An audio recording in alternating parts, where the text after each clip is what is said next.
Hello everyone, Alastair here with another In Conversation. Now normally I begin these talks by giving you an introduction to my guest, but this week I'm going to do things differently. I'm going to let images do the introducing for me.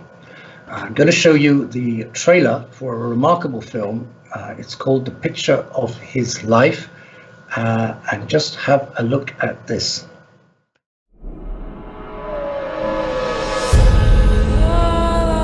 Amos, to me, is one of the best ambassadors of the ocean. It takes huge amount of risks to bring those images which nobody else has ever been able to capture. He comes back with images that no one can get. He is probably the best underwater still photographer in the world. His story was always read in mystery. He doesn't have a normal life. He doesn't have children. He's married to the ocean. He has this passion. He wants to be in the water, close to polar bear, swim with the biggest predator on Earth. If the wind is too turbulent, we're not going to go there. There's so many factors that can work against you. All right, guys, we're taking off. Amos and his team have only 5 days to find a polar bear and take the picture. It's the one animal where humans are part of their food chain. People get eaten by polar bears. He needs that adrenaline rush. He needs to be at the edge. And if he doesn't do it in one way, he'll do it in another way. And maybe his military background has part to do with it.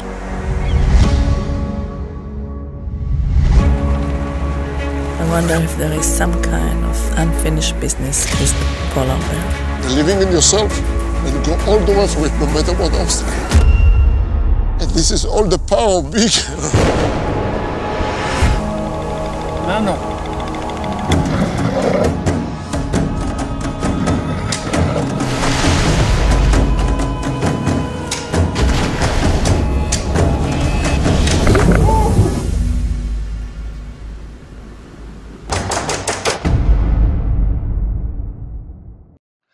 And here with me now is the man himself, Amos Nachoum. Amos, welcome to In Conversation.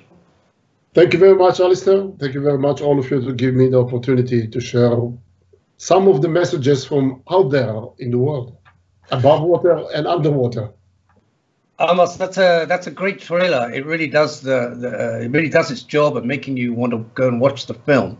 Now, you're the star of the film, obviously, but how involved were you in the actual making of it? I was not involved at all. I knew Yoni, the director. I knew Yoni for many years. He was one of my students, and I knew him. I learned to trust him, and he shared with me along the way some of the things that he planning to do and how he wanted to edit it, and how he wanted to bring other people in to talk about how they saw me throughout the years or throughout life. And that's the direction I let it go, and I let him do it. He came to me with really the question about my father, as you mentioned, or my parents. And I was all open about it. I was willing or wanted to deal with my own demon, if you want to call it, or my own challenge beside the polar bear. So was there anything in the film that he had to persuade you to do, or did you were quite happy, you trusted him completely? No, I did not. It wasn't, it was, I did not think about movie, let's put it in the beginning. I wanted to do it. I told Yoni I wanted to do it when he was working with me as learning to be a photographer. I was his mentor in a way. And when the time he finished, or I told him, now you can go on your own and do whatever you want. He asked me what to do next, and I told him, if I'll be in your age, he was in the mid-30s. I told Yoni, I suggested to him that if I would be in his age, I would be going into video or filming rather than staying stills. I already realized the diminishing of the value of stills as we knew it at the time. That was a question I was going to come to actually, but you've raised it already, which I was going to ask you. Did you ever consider being an underwater film cameraman as opposed to a still photographer? I did not consider. Well, yes, perhaps from time to time, economically, I was thinking about getting into video or supplement what I do in stills to do also videos. But I did not. My hands were full. I had a mission or a vision that still was involved with a lot of stills till today. I still have this the mission even expanding to other levels. But I did not have my own desire to be a movie maker or filmmaker. But realizing where the business is going at the time, that's what I suggest to Yoni. And then he came up with the movie. He went to school, and when he finished schooling in Israel, then he wanted to do the first movie he wanted to do was about what I told him I want to do as a photographer back into the polar bear and how to make it financially. But the movie, the creation of this kind of movie to go out to the Arctic is quite expensive logistically. So he could not do it. And he did few other movies before, which become very successful. One of the reasons Yoni movie, or Yoni as a character, Yoni as a person, is so evolved as emotionally, and his intellectual emotion is so deep, and went and created a movie or make movie about the overcoming people that underprivileged and how they are overcoming their own obstacles in life and become bigger and better. And I guess that's what he saw in me, and then eventually came up with the movie. You see, I was thinking, Amos, that maybe you were a photographer because maybe a bit like me, you're a loner, and movie making is a much more collaborative process. Photography seems to suit us loners better, whereas obviously you're making a movie, you're part of a big team, there's a lot of communication going on.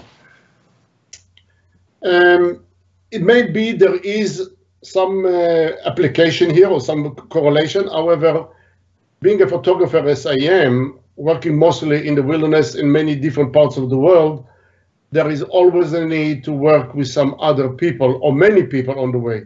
Other researchers in the state or anywhere in the UK or France or Europe, people that have a previous experience or study the subject.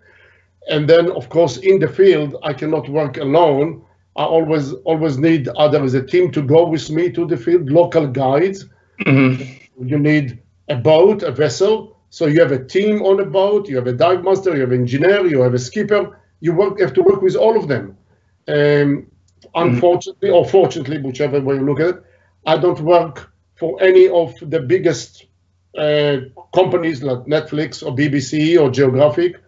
I work only for myself. So the way how I subsidize my operation or my mission as a photographer or wildlife photographer is by I have a company which I organize expedition for people that in a way similar to me or like me or better than me want to join this particular trip that I designed to go. Either will be diving with anaconda, diving with Nile crocodile, with the great white, with the blue whale, with the humpback whale. So people join me on a trip, and this I subsidize and continue my mission, not just as a businessman, but mostly as a photographer.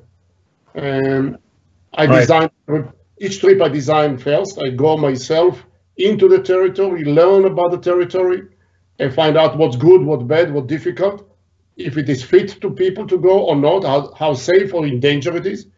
And then after people leave, I stay a little bit longer and bring still my own kind of images, so I'll be able to deal with both ends at the same time. And just almost just going back to the film, the picture of his life. If I've understood correctly, this wasn't the first time that you've tried to photograph a bear swimming underwater. And I don't know the answer to this, but what went wrong the first time? Well, that is the reason why we made a movie. Fortunately, in the earlier part of my career and filming, and my desire to be one of the leader or to be a photographer of the ocean giant or the threatened animal or endangered animal and the predators, it was with the orcas, was a great white, and then what is bigger than any one of them was be like the polar bear. And there was nobody at the time that I knew that did it. I researched, and there were only three people at the time that did it. And there was one filmmaker from Italy, another Spanish, a Mexican guy, a photographer. And I learned from their record, I learned about the behavior of the polar bear, and I decided to go out there to Canada to do it. And to go out to the Hudson Bay, finding out operator that will take me to the water. And on the way, I found 3 other people that when I talked to them, they were interested to join me. And we went all together, 4 of us, we shared the cost, and we find a guy that will take us on a boat and look for the polar bear. By the time we saw the polar bear, we had to get dressed. And we put, I asked questions, any one of the guys who want to join me, and one of them decided I will. And I dressed up, the dry suit, the weight belt, the camera, and the tank. I go to the water, he's supposed to come after me. I did not want to go, and the plan is always to go in a team to the water, not to go alone. Because more than one person, we are bigger subject. We are a little bit more intimidating or any animal to be close. That's what I learned from being in the wildlife, either with a cheetah, either with a leopard, with a lion, and the same thing with the elephant or the great white or the orca. There is a distance. There is a few moments of respect or evaluation, if you want to call it, on our side, on their side, for us to be safe. So not to go alone. I went to the water, and I was waiting, but the polar bear was in front of me, about maybe 3 or 4 meters away from me. And I was waiting for the guy to come in, and I looked back, and he was not there. I looked to the side, and he was not there. I looked to the other side, he was not there. I had to look back, and then I realized he had a problem. Because the moment he got off the boat, he could not continue swimming because the tank, I did not know that, of course, at the time. I just saw him attached to the boat. Yes. Later on, when we did briefing on a trip, his tank fell off the BCD, and he could not continue diving safely. So they had to, now I'm alone in the water. So I look back, I said left, right, and then behind me, and he was not there, but I'm alone in the front of the polar bear. I had to take care of myself at the moment. And the polar bear and I looking at each other, not like you and me right now, but looking at each other. And I had to make a calculation what I'm going to do. Swimming back to the boat, on the surface with the tank and the camera and about 34 pounds on my weight, or 17 kilo, I will never make it in time. And I decided I'll go diving. Wow. And okay, so again, before any expedition I go with the animal or the wilderness, I do research to find out what is known until this moment.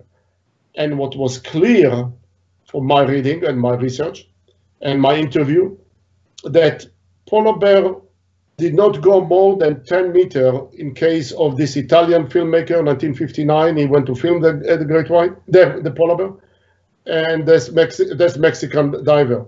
So their understanding was only 10 meters. Also, with checking with researcher about the physiology of the polar bear, because of his so much heavy content of fat, it float him out of the water. He will not sink. You'll have to work very hard to get deep. Right. So that is the understanding was. So in my experience already of surviving the wilderness before, that there is a lot of story about animal. There are mostly observation of few people. And those are the limit which I don't know, but sometimes there is extraordinary circumstances. Things can go off limit, off what was known. Being ex-special forces, you always know when you go to a war or to a battle situation or to operation, you plan so much detail, but it not when you go to operation, nothing going to happen the same when you are doing it. The same thing as you play basketball and you play football or soccer. You have a plan, but you have the other side you have operating against you or toward you. So I took already under consideration another 3 or 4 meter distance. So when I went down and the polar bear started to go after me, immediately I went down, I said, okay, I will go to 40, 50 feet or about 15, 20 meters or 60 feet. and I started to go down. But when I went to a level which I knew that I was comfortable, or how I knew it, I did not have the time to look even at my gauges. I can only feel it in my ears, that I need to equalize. Yeah. That I'm not equalizing. I don't need to equalize so much anymore. I thought, okay, I'm at about maybe 50 or 60 feet. I look up, and the polar bear was just above my head. His palm was just like here. I was scared. Honestly, I was scared. Even now I have goosebumps just thinking about it. And I went further down to about 70, 80, 90 feet. At about 80 feet, I was looking up, and then he was just, he was not vertical down toward me. He was more horizontal with all his leg. And I took a breath, 1 or 2 breaths, and then I saw him slowly coming up. And then I realized, at least I am safe, I can breathe. Because, what do you mean by I can breathe? Because I was over-breathing my regulator. I was breathing so heavily. By then I started to slow down and look at my gauges. I realized I'm running out of air. Oh, God. I had slow.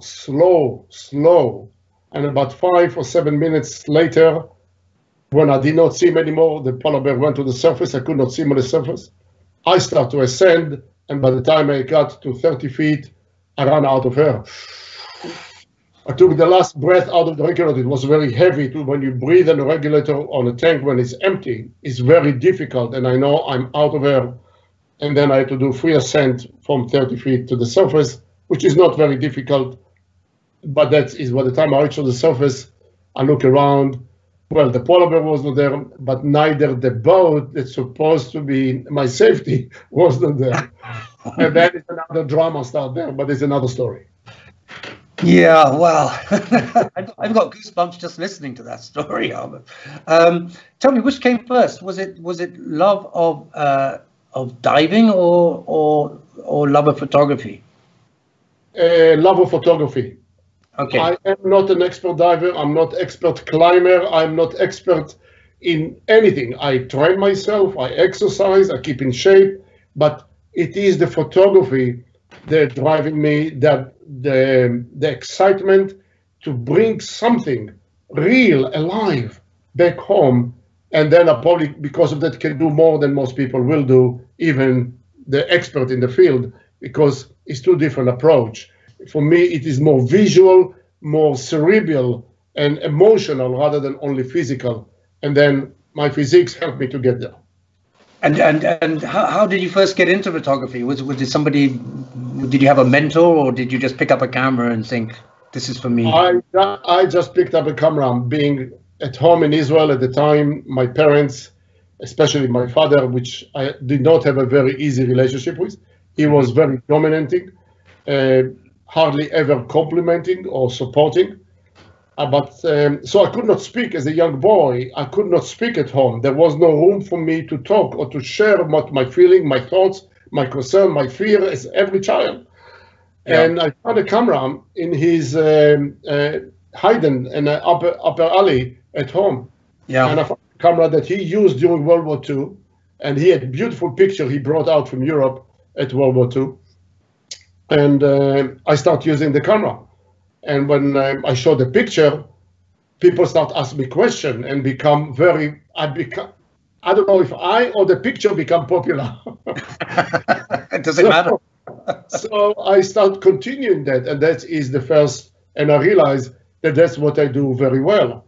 And that's what I enjoy doing. And I got deeper and deeper into that. And that's how it progressed. I did journalism in Israel before the military, during the military, and after I did war photography. I was in Bosnia, Herzegovina during the war, the Balkan. I was in Mogadishu. Of course, I photographed some of the struggle in the Middle East between Israel and the Egyptian or the Palestinian in the Gaza Strip. But I did not find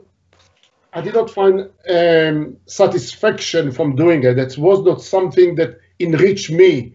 It maybe enriched my bank account, but not enrich me as a person. I had more. So I went into fashion photography. Yeah. And that was totally 6 months, 8 months. I said, what am I doing? Girl, drugs, parties, drinking. Sounds terrible. Yes, there was nothing there. It was interesting, it was exciting, but for the person I am, it was not challenging. I was not learning. I was not expanding. I was not enriching my soul. Well, to go back to school, it was not in my category. It's not me. I learn by doing. I'm much more of a doer rather than sitting in the class and learning. Matter of fact, I'm sitting now, try to learn how to do option, and I'm difficult doing thinking this mathematical level. So I went back to the wilderness and exercised my knowledge of diving that I learned in the service. And as a photographer, I realized, because there were many photographers doing a lot of adventure on land. Africa was popular, South America was popular, and the climbing became popular. And there were Art Wolf and other photographers they are very popular, very well known. And they were my mentor. I was looking at their work. And so I realized, but in the water was only Jacques Cousteau at the time. And I thought, okay, maybe this is the direction I should take my camera and my skill and see how can I develop. And then from there on, everything developed. Within underwater photography, when I started doing it, I realized there were others doing it, other people probably doing it better than I am. So I said, okay, where I can excel and do something that was very little known and very few people are doing, or anybody, and that was dealing with the ocean giant, with the whales, with the dolphin, with of course, the great white, the orcas, and the anaconda, and that's where I set myself, and that's how I carved my niche in the world of wildlife photography. Right. Amos, you've lived in America for a long time now. I think you're talking to us from California right now. What took you? What took you to the States originally? Interesting, the question we had before the conversation. I came to America really to study film and television in New York University, and so I came to America. I went to the university, and I took courses in English, and also registered for the school, and I did a test. Fascinating story to me. I'm talking about the late 70s, and I did the test 1978. There were over 300 people in the course coming in to do the test. Only 38 of us were accepted. I was accepted. Yeah. I could not pay. I could not pay the fee. It was over $240 per credit. Oh. And I could not pay, so I could not take the course. Now, what's fascinating to me today, looking back, the three testers that I was standing at the front at the time and sharing with them my view and what I wanted to do in filmmaking, Martin Scorsese, Woody Allen, Francis Coppola. I did not know any of those guys. I have no idea who they are. Today we know they are one of the leading directors in a business world. But that's drive me out to stay in America for a little bit, see if I can, and then get involved. So I went to drive a taxi in New York. I was a taxi driver in a yellow taxi for about maybe 8 or 9 months. I was driving a taxi. I made money to learn English. I went to one of the diving school or diving shop in New York City at the time. I took the diving course because this is how I want to learn English. It was a subject that I knew very well. Again, I'm very physical. I wanted to do something physical that I can learn English. So during the course, the instructor saw me in the water because we do exercise in the water. And he pulled me out and he asked me, "What are you doing here?" I want to learn diving and also English because diving is something I know, and this is how no. He said, no. You can teach the class. I said, "What do you mean?" I said, "You told me that I'm very good in the water, that I know what I'm doing." He said, "Well, yes, I do, because I was diving in the service in Israel, and I know." He said, and I become assistant instructor to him. The dive shop planned to do a trip to Cuba. This was in July 1978. Right. And I was one of the assistant instructor or dive master that was leading the team to Cuba. There was about 5 or 6 other guys with me, and 38 divers that came with us to the trip to Cuba. When I was diving in Cuba, which considered at the time or till today, the best place, the most protected place in the Caribbean, richest, compared to what I've seen in the Red Sea in Israel, it was like different between day and night. The quality of diving or the richness in the Red Sea was superb compared to the Caribbean. Mm-hmm. And I decided, okay, let's run a trip to Israel, to the place that I know is my home. I know the country, I know how to get along. And that's how it all started. And then I would become a businessman. I was at a company. We developed it to about almost 15 destinations around the world in 10 years, running people, taking pictures underwater. And after so long doing it in so many places, between the Galapagos, the Maldives, Papua New Guinea, Track Lagoon, and the Caribbean, and of course the Red Sea, I saw the damage that I create, or my people or my customer create to the reef. I saw the popularity of diving and reef diving. I decided that I did not want to do part of it anymore, because the environment impact of diving popularity is, I could not take it anymore to my heart. And I decided to sell the company. I sold it, and then for 2 years I went to work with another great friend of mine, which is one of the leading marine engineer, Graham Hawkes. He's actually a Brit. Yeah. He was at the time married to Dr. Sylvia Earle, one of the leading marine biologists and advocate of ocean conservation. And he developed a vehicle to search for Spanish galleon in deep water. And he hired me to be the manager or the leading of the team. During these 2 years when I worked with him, I evolved in my mind how to go back into the water and back and do only photography. And when I finished the 2 years, my contract was 2 years, I went back just to do wildlife photography, only of the big animals. But I could not get any magazine or even not National Geographic to pay me before or after the trip enough for what it took to do it. And then I decided, it's interesting, if we have a chance, I sent a letter to National Geographic to Susan Smith. She was at the time the assistant photography director, that I have a story to tell her, which bigger than anyone at the time that photographed manta ray, because I saw orca feeding on manta ray underwater and I filmed it. But she told me if I'll out photograph David Dubélé and Flip Nicklin, which are two of the leading photographers at the time, yes. 1990. And then when I told her, give me half the money and half the money and half the time, and I'll show you what I can do, I never heard from her again. I decided I will go do whatever I can in my own 2 hands. And then I started taking the picture that I wanted. I could not get enough pay for the time. I was already in debt, almost maybe close to $500,000. Yeah. And I decided that, okay, what do I do now? Take my skills as a leader or as a photographer or organizer or logistic.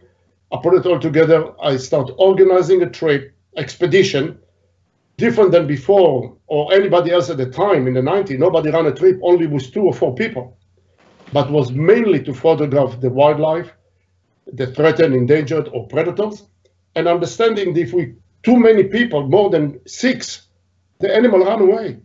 Yeah. Only in blue water.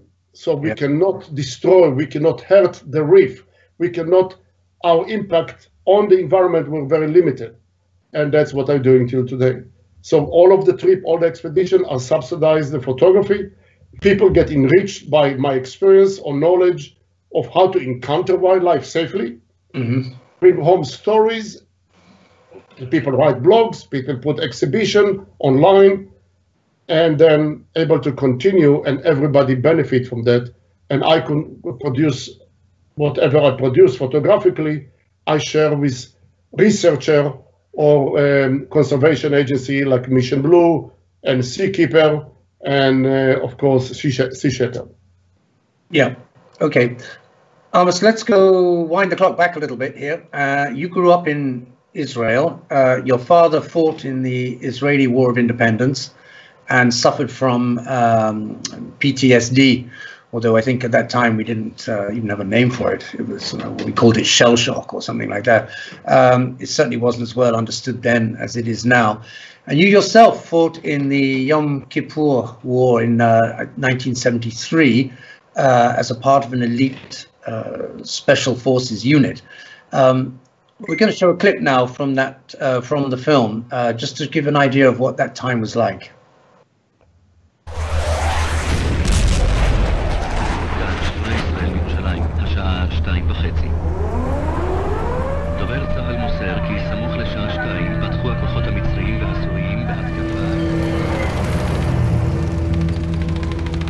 Amos served in an elite commando unit.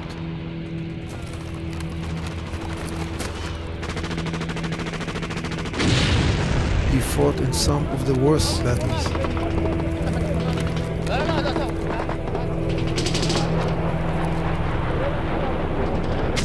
It was a terrible war.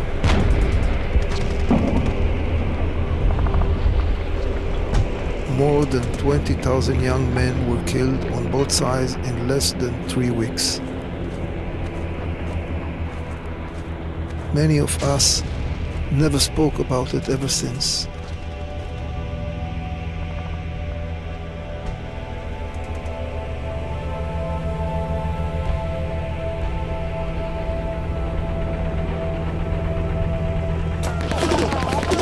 We were just kids.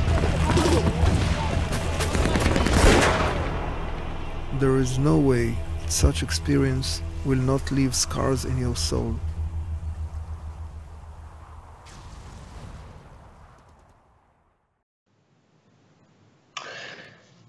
You know, Amos, I find it really poignant, that last shot of you lying on a rock with just a camera and a rifle. It's symbols of both your past and your present. I don't really want to go into details of your time in the war, but as the commentators said in that clip, there's no way that such an experience wouldn't leave scars on your soul.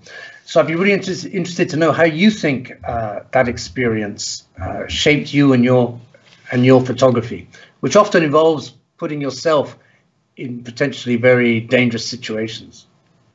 Well, two things. The person we talk about is Yoni Ben Shalom, which is a very, very good friend of mine till today, and we both serve in the special unit and the special service together.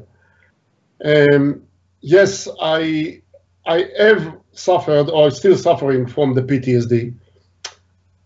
I was really in a battle shock in a deep level. I did not realize that for a very, very long time, and perhaps I did not know that, and till today I'm dealing with it myself, that the ocean and being in the water or being in the wilderness, it is part of my healing process. The ocean or the water are carrying me. It is soft and encompassing. It asks me to be very much on alert at all time. Being with wildlife is almost like being in a war in a way. That my senses have to be on the highest alert at all time. Fear is element that goes with me all the time. I'm afraid of all the animals. I don't lack of fear. On the contrary, I have very high fear. But what fear does for me, it is make all my senses on much higher level attuned to what's going on.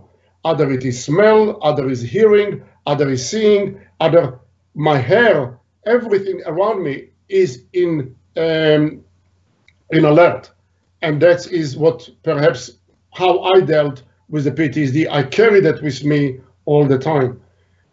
It is true that I find out that the movie and the moment up there on the rock, together with what you mentioned, with the camera and the gun,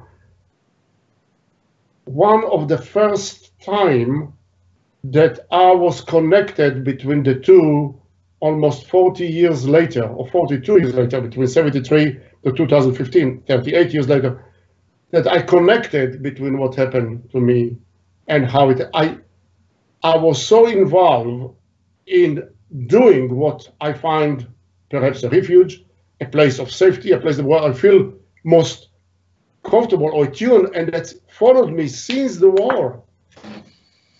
And I thank Yoni for that, and Danny to give me the opportunity to connect to this moment. I did not know that. I honestly did not know that. I never went to this place to think about it. It was natural healing process that I did to myself.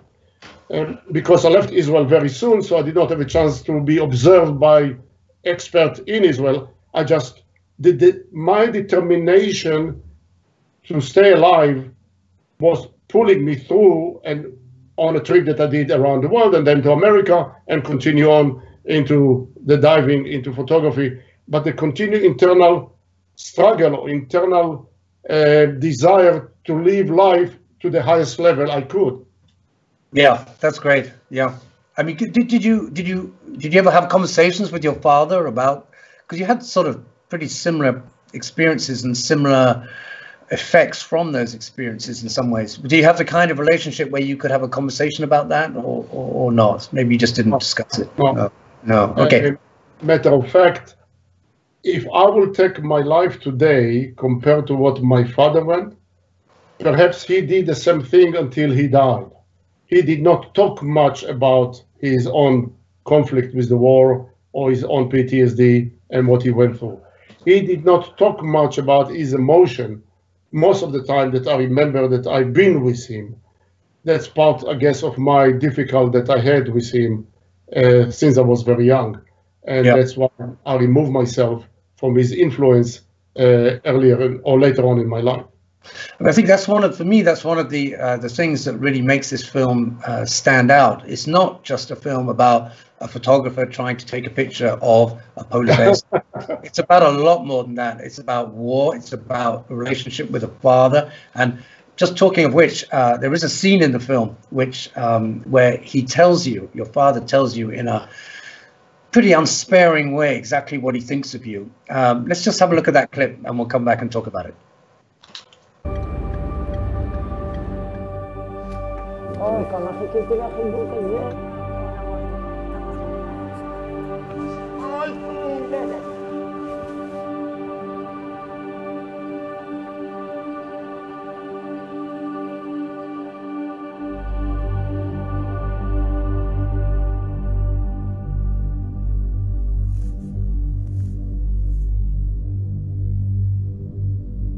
רציתי לעשות אותו נגר, ליד צלם, לא רוצה להתחתן. לא מעוניין להתחתן. וילדים, לגדל בית, כל מה שהוא השיג, כל מה שידע נשאר בשבילו.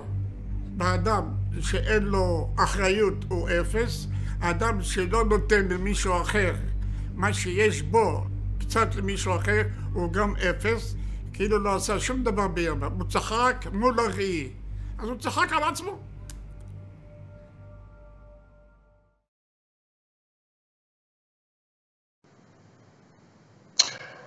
Amos, that's a fairly excruciating scene. I watched it many times over, and I kind of eventually noticed that at the end, your father is looking at you and smiling, and I got the feeling he was it's almost as if he's trying to provoke you. Do you think he really meant what he said? Yes, he meant every word he said. That's how he knew his life. That's what he wanted. He wanted me to continue to get married, to have kids, to take his carpentry. That was the vision of the people of this generation. With all due respect, they came through a very difficult time. My parents left Libya as the Nazis took over. My family lost, on my mother's side, lost two of her sisters to the Nazis. They ran away from Libya without nothing on them. They came to a country, to Israel, which Israel was just in the beginning of their existence. They lived in very poor condition and arrived. But the moment they arrived, he did everything on his own and his own 2 hands, and he raised a family of 3 kids. Myself, as the older boy, and I have 2 sisters, which are doing very, very well, very successful. That's what he knew. That's what he wanted to bring to us. Unfortunately to him, fortunately to me, when I raised in this moment of rising in the country, and we lived through the kidnapping and bringing Adolf Eichmann, the Nazi, the general that led the Holocaust of the Jews, and not only Jews, also Armenian, and also gays, and also blacks. So it was very difficult time throughout history. But what I raised on that issue, I raised on this background, we've been, in a way, we were brainwashed as a young boys in Israel about what happened in the Holocaust. I have a goosebumps right now as I'm talking about it, and seeing Eichmann and see the court, the case, the trial. Instill in me as a young man the desire to be stronger, to desire to protect myself and the people around me, to go out and to do better to the world, not the damage, not the destruction. On the contrary, so then going to the service, there is nothing like to be in the best unit I can, if I physically and mentally I fit. That's what I wanted to do. That's the example, because it all struggle around me was at the time for survival, for excellence. That's what the country was built for, and that's what I carried with me. So to listen to him, it was opposite of each other, total contradiction. So he could not accept it. He could not see me. He could not see this in me. He wanted me to be like him, and that's how he raised up, because he was example of his father. And so I could not carry on his desire, because when I went out from home, what I saw at school, what I saw outside among my young friends when we play soccer, and when we play at night, and when we are in the parties, and there was drug and smoking, he did not have any. It was so different. Yeah. And for him to be wherever he come from, and compared to what I was reading in Israel, the development of the country, the young booklets that we read about challenges, about technology, about we had a transistor. I was dying to understand what is a transistor. For him, he had a big machine to cut woods. So it was a dichotomy of the 2 generations. Right. The question is, if I fall into his generation, or I stayed on my own. And standing on my own, this was the example of what Israel was at the time. And that's what I gravitated around, and that's what I carried on. Okay. Yeah. I mean, I should say that later in the film, your father, right at the end of his life, says some really kind, lovely things about you. And there's an extremely touching scene where you visit his grave right at the end of the film. Yes. I don't want to give it all away, but it's a very touching moment. Let's move away from the film. One of my favorite photos that of you is this one. We can pull it up on the screen with, I think this is with a blue whale. Is that right? Yes. I love the photo. I mean, just the sheer size of that. I mean, it is the world's largest animal, isn't it, that's ever lived. I thought I'd ask you if you could just try and put into words, what are you feeling when you're next to something that big underwater? Let me share with you something else with all our audience and whoever stayed with us. It's wonderful to have you and to hear that. Regarding to the blue whale. The blue whale, practically, it is a modern time dinosaur. There was no dinosaur as big as the blue whale. But blue whale could not actually live in this planet during the dinosaur time, because it will be gone in no time. Oh, really? Easy prey. Yeah. The blue whale only feed plankton. So we are lucky to have blue whale in our environment today in our life. The challenge we are facing, or the reality we are facing, we need to know that earlier in the 19th century, according to record, there were over 300 to 350,000 blue whale on the planet. Today, unfortunately, because of overfishing, whaling, and now overcrowded ocean and the noise pollution, we have less than 15,000 worldwide. Oh. From 350,000 to only 15,000. So being with an animal like that, just knowing that when I go next time to photograph the blue whale, if I go to Timor-Leste off in the south of Indonesia, or go to Costa Rica Dome, or go to the Azores or off California to swim with them, it is just the size, the idea that I'm going to be with one of the very few animals live on the planet, and they are 30 meters long, 105 feet long. It's just mind-boggling. They are very shy. Right. They are not interactive at all. And it is only about our ability to be as quiet, as gentle, as peaceful, to be able to interact with them.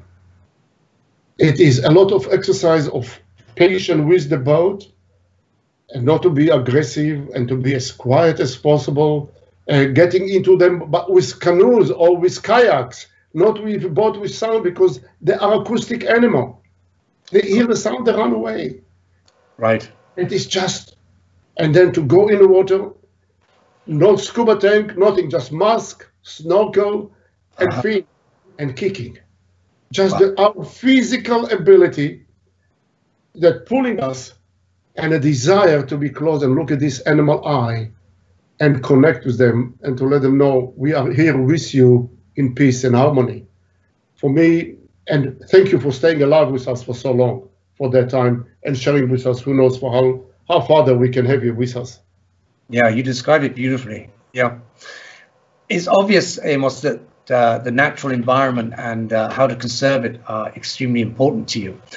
You have co-founded a marine national park in the Red Sea, I think, and you also have an adventure travel company called Big Animals.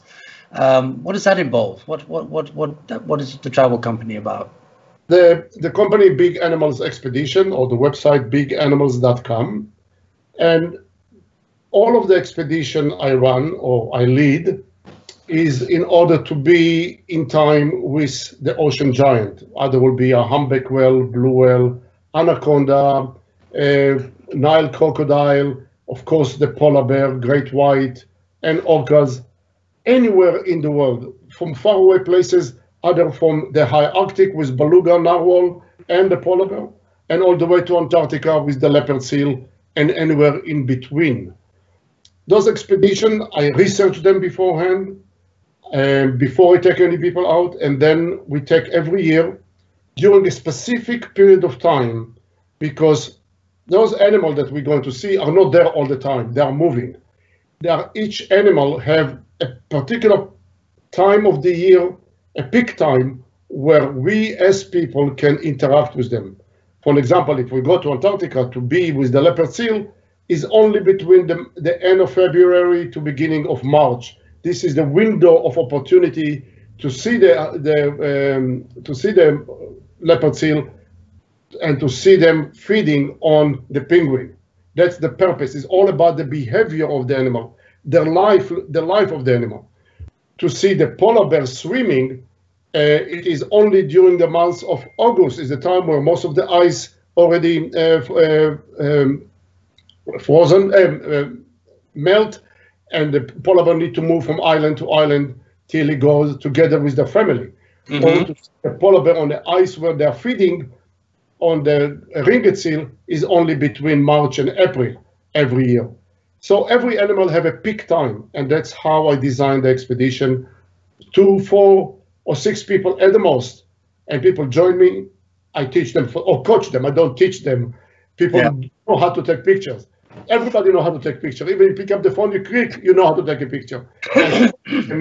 How to take picture in more effective way, in more evocative. What is the mission? What is the vision you have that you want to translate to your audience or to share with your family? And that's what the trip all about. part of the trip, about 15% of each trip, is donated to conservation agency like Mission Blue, Seakeepers, and Sea Shepherd. So there are conservation impact.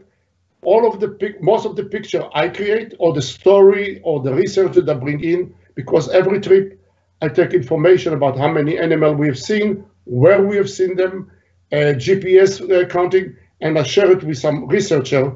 So we enrich the knowledge we have about the animal, or they have, and how they can then govern, or how they can create policies regarding protection of the animal. So all of the trip have component of adventure, have a component of conservation, and personal joy to be in the wilderness, and that's why people are doing it. So that means if I wanted to, and if I could afford it, I could swim, I could come with you and go with polar bears swimming. Is that correct? That's correct. In a polar bear particular, which is probably the peak of all adventure in the world, just think about it for a moment for everybody. 12 people landed on the moon. 12 people. Over 4,000, close to 5,000 people summited Everest. Wow. Only 5 people. Only 5 people ever to swim with polar bear. I was the first one as a still photographer, but not just a still photographer, and that is the key here for a moment, but not just to take a picture of a polar bear, and as my work as a wildlife photographer. My mission is not just to take the picture of another lion, another elephant, or another cheetah, or another great white, but the behavior of the animal, how to create emotional connection between the viewer, the many viewer, 99% of the population that will not go in the water tomorrow or to the wilderness climbing up the Himalaya to see the snow leopard, how to create emotional connection between the viewer and the picture by showing the behavior of the animal. And that's why the picture that you and I talked earlier, that you said you're liking to, where the mother polar bear Kerry have calf by her side, yes, or the picture of the tree, the mother and 2 cubs swimming over our head, because this behavior, this is a company of animal, of the same creature together. They are looking at me and I look at them in harmony in no more than 5 meters, 15 feet from each other. And that is, for me, an achievement that I can share and hopefully get people connected, like you come connected with the question. Then you know, the polar bear trip. I think if I was going to come with you on a trip, I think it'd be the blue whale. That's my favorite. Yeah, I think to be alongside an animal like that must be extraordinary. Yeah, it is much less personal demanding, if you call it, because being in a polar bear, you have to deal with mosquitoes on land, limited amount of food, no bathroom to do our duties. You have to go with gun or somebody watching behind your back, make sure there's no polar bear coming behind the mountain. And of course, to be dressed with dry suit and the cold and waiting for this to happen, because it may not happen. No, like exactly. Yeah. Lots and lots of questions have come in whilst we've been talking. Can I ask you some questions? Let me see. What have we got here? James in Florida says, "How does this man relax? How does he stay fit?" Well, stay fit. I do some martial arts, what they call it. Actually, Krav Maga, which is kind of martial art that came out from the Israeli military. Till today, I train it. I run almost 3 times a week on the beaches here in Carmel, especially, but not on the shore, not on the waterline. I run on the deep sand, which make my leg much stronger. It's much more difficult, much more demanding for the heart, for the dynamic. I do bicycling a lot. So those are the 3, and especially during the Corona, as you see me now, I feel much stronger than I've been in a long time. Right. Yeah, I think a lot of us do. Rick in Kansas City says, "How can we all help to save the oceans and large mammals?" Well, the key, indeed, first of all, the Corona helped us to save the ocean and the marine all the mammals, because of less traffic on the ocean, less noise, and who knows how long it takes us to come to the level of what was in January 2020 of the economy.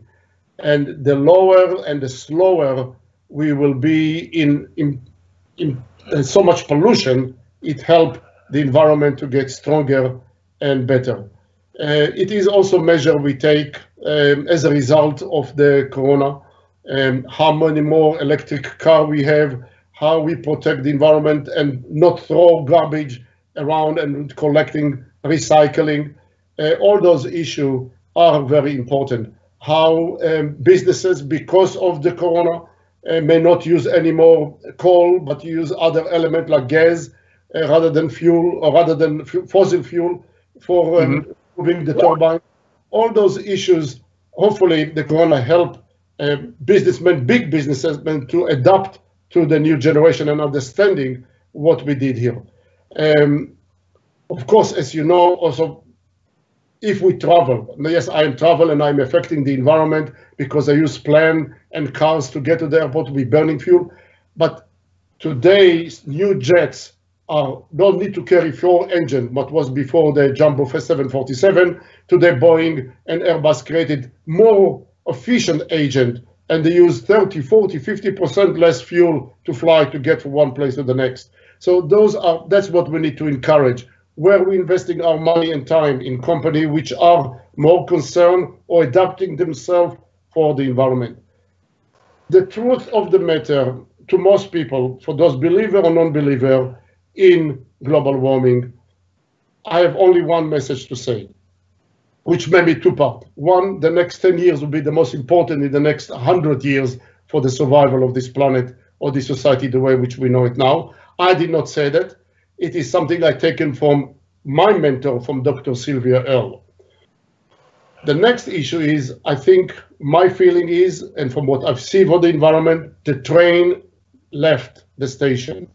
We cannot stop global warming. Global warming going to take its effect on this planet. What we can do, we can slow, and the corona, unfortunately, with so many people dying and families suffering and so many people infected and go through the trouble, and my sympathy to them, deep sympathy, and some of my close friends going through it right now, and I see that and I hear it. But this corona perhaps help us and help the environment to slow down and teach us the lesson that we need to be more watchful and more careful about what we do, how we do it, in order to preserve or slow down the cycle of the global warming, so we can adapt better to survive for the next generation of young men and boys that we have, or some of you have families. How can they adapt? How they can survive and still enjoy this wonderful life that we have here, that we know exists on this planet, is a big message. But to understand that the global warming is here to stay with us. We can really slow it down.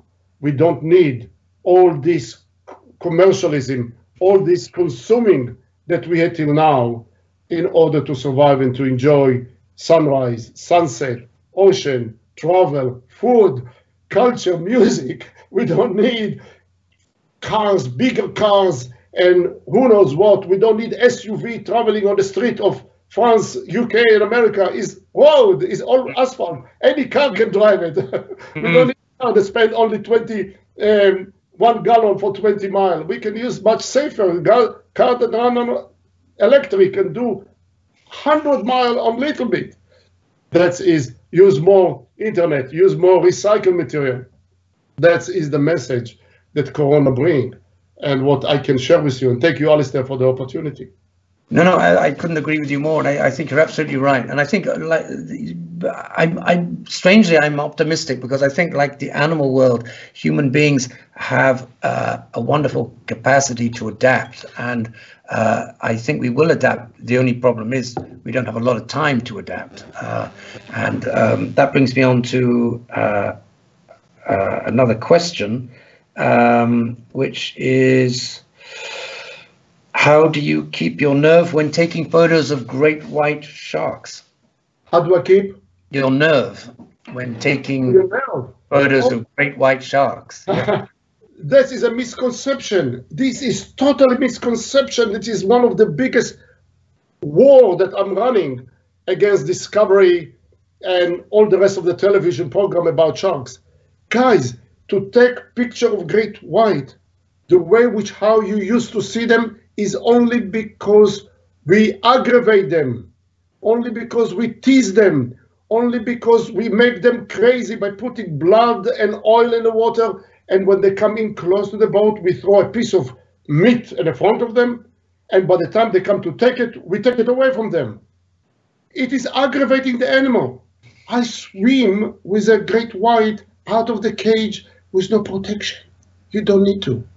The moment, here, if I talked before about the expedition I run, and as you know, the expedition now run during only the peak time of the animal, is like tuning your radio or tuning your channel on to the perfect place where you have the highest frequency, highest reception, to know when the most animal are in the field.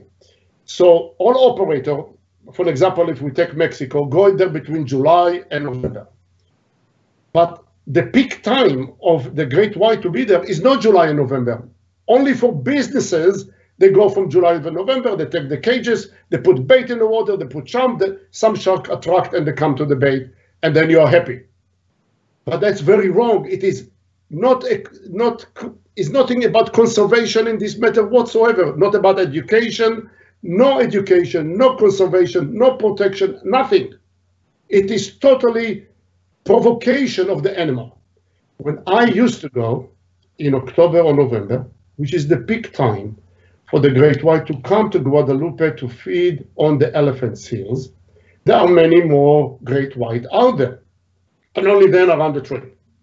I take 10 people with me, not 20, not 30 people.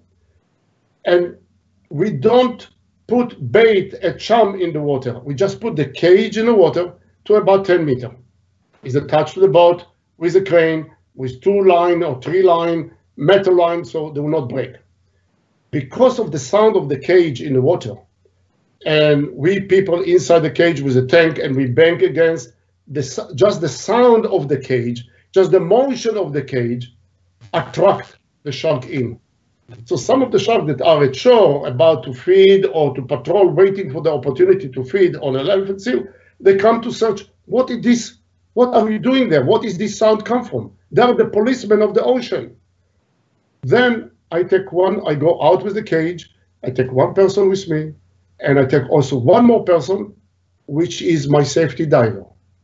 I look 180 degree front. The safety diver look 180 degree from my back. We communicate with each other by sign. How many great white around us? If there are more than 2 or 3, we go back to the cage. But if it's only 1 or 2, we stay out and the shark come toward us. The beauty, now I have an opportunity to share something fascinating. When the shark come toward me, I had to stop breathing. I hold my breath against all the diving protocol, against PADI. I hold my breath because the moment I exhale, the sound of the bubble and the picture of the bubble, the shark will dive under me. You will not care. It doesn't. It is fascinating. I took over 400 people to swim with shark in open water, not one time, change of behavior that the shark tried to attack us, try to bite us, try to do anything to us. On the contrary, because we were 2 people, sometimes we are not engaged, myself and my client, we are not engaged when we are breathing or holding our breath. And I'm holding and he breathing or vice versa, the shark ran away. So many of time I had to push my client closer to where the shark, and I'm behind him, just to make sure that he can take his picture close enough to the shark. That's the beauty, I don't believe that we still have this shark diving with cages and blood and charm. Can you imagine you do it to your dog? No, you don't do it to your dog. You love your dog. Why would you take his foot out of his mouth or out of his jaws? The same thing with the shark, but we do it for money. They do it for money. Unfortunately, the operator that search so much for money and all about money, not the education, not conservation. They stopped me from doing it. They complained against me to the government of Mexico, and now nobody allowed to swim out of the cage with great white because something going to happen, a shark going to catch me. It's crazy. It's ridiculous. Yeah. But that's how we do. This is a power of fake news. Unfortunately, fake news is the biggest business in our present time. Yeah. And we have Discovery that does it again and again every week. It must be really frustrating for you. This month. Yeah. Yeah. Here's a nice little question for you from Lena in Deal. She says, what is the significance of the blue ring you're wearing?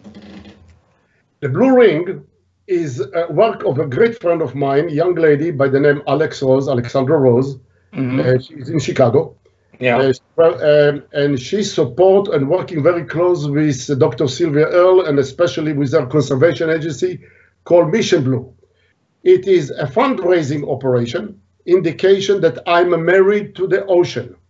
The ring costs $10. You can Google Alex Rose, and you can find out a few items that she make in order to raise money, and the money go to Mission Blue. It is the ring. It is a metal blue straw, and it is a blue universe. It is a blue universe. Yes. And also, she has also a mask today that she will be wearing during the Corona time, a mask that she wearing, or she created that we can buy from her directly, and promoting the concept of conservation. Excellent, excellent. Last question, Amos. What is Amos's next goal? That's from Deborah. What is Amos's next? What is your next goal? Thank you, Deborah. That is a very good question for summary. Isn't it? Yeah. In today, looking back at what I've done in the past so many years, well, today I'm 70 years old. Today, I take my work today as a wildlife photographer with the reputation or the people that follow me, and focus my work mostly after the endangered and threatened animal to bring images or to bring the story and from the field authentically about the present and what we can do, hopefully, to protect them or create more love affair with the animal. I will mention maybe 2 or 3 of my major expedition going to take place. Hopefully by the Corona will be over starting January. I plan to do a project with the Siberian tiger in Siberia, of course. Wow. The area which suffered tremendous changes of weather between very, very cold -60 up until 36 centigrade, plus 36 centigrade measured just recently, which create havoc in the environment there. And what happened to the wilderness, in this case, the epic animal of the biggest of all tiger, and is the Siberian tiger. The next project is again for the blue whale, to an area in the world that nobody successfully was able to reach, which is what they call the Blue Whale Cafe or the Costa Rica Dome. The challenge there is because of the wind. There is all year round, there is a very strong wind blowing over this place, somewhere between 120 to 200 miles off the coast of Costa Rica. It is not a place. It is only because the wind operation or the wind blowing, it become a dome. Then when the wind not shut down, but reduced to a level which we human can interact, then we can reach there.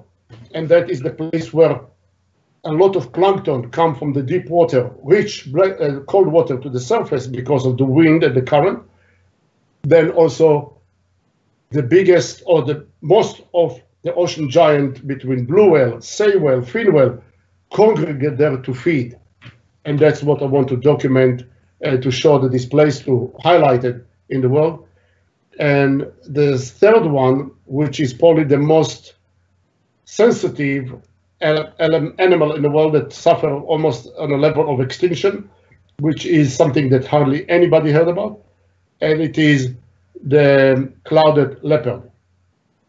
And there are only about 300 to 400 of clouded leopard left in the world. Yes. And they are very difficult to be found. There is no picture of them in the wilderness, no behavior of them in the wilderness, only in captivity.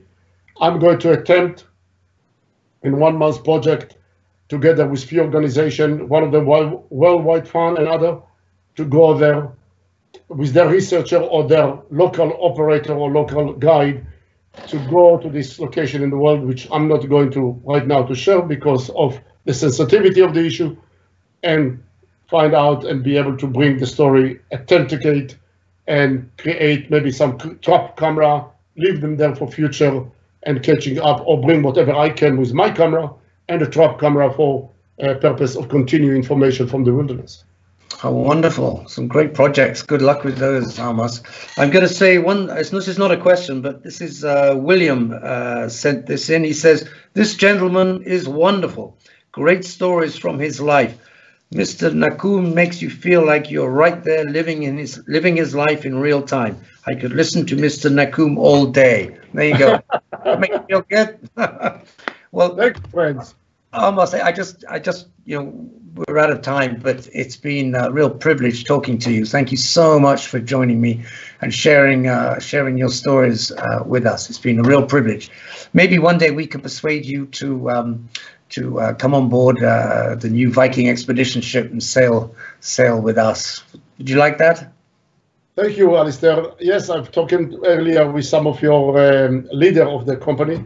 I got the email and I have replied in kind. I would be honored, really honored, because I see the vessel that you're building or the company building is remarkable. It is a great respect to me to accept your invitation and honor to be there and to be able to share with people my story, my vision, and hopefully other people not just follow, but take what I've built in now and make it even better and bigger. Oh, that's great. Thank you so much, Amos. I wish you good luck with all your projects. Thank you so much for being with us. Goodbye. Goodbye. Wow, what a guy. What a life. If you're interested in watching the film, The Picture of His Life, there's a link you can go to on the In Conversation Tuesdays page, or you just go to thepictureofhislife.com. That's all one word, thepictureofhislife.com. And I highly recommend you watch it. It just remains for me to thank everybody for joining me, and also to give a big thanks to some people you never see, James, Claire, and Byrony, because without them, none of this would work. Trust me. I hope I'll see you all again next week, and I wish you all well. Thank you, and goodbye.